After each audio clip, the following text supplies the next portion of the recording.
contratamos las obras de la mejora de las instalaciones del túnel de Beiramar. Y esto es muy importante, porque estamos hablando de extremar la seguridad del túnel de Beiramar.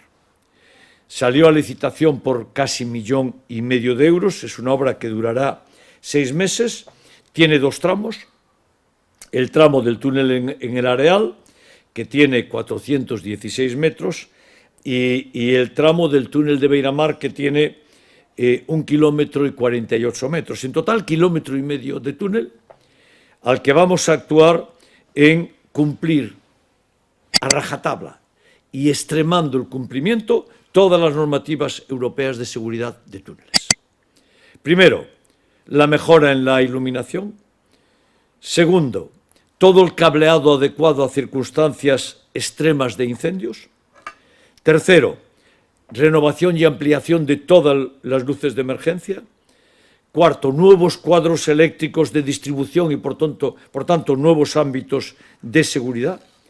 Detectores de monóxido de carbono y sensores NOx para gases nitrógenos.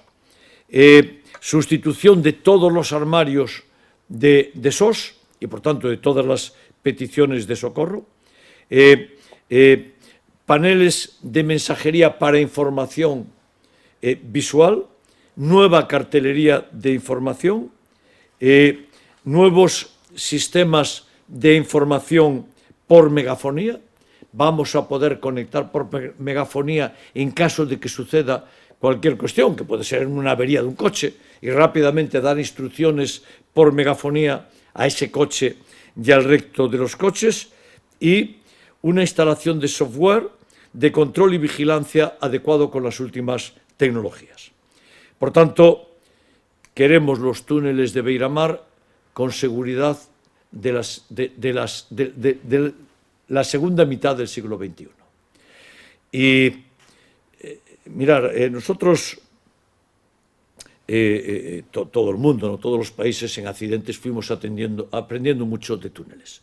Pero quiero usar como referencia el túnel de Cañiza de la autovía Vigo-Madrid, que por tener los sistemas más modernos de actuación de emergencia, seguramente se evitó un daño mayor en el último incendio que allí hubo.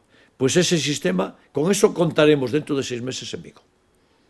Por ejemplo, os dais cuenta de que si algo sucede dentro del túnel, no hay un sistema de cerrar la entrada para que no siga entrando automóviles en el túnel. Pues faltan cosas así, que tenemos que completar y que tenemos que establecer con el máximo de seguridad.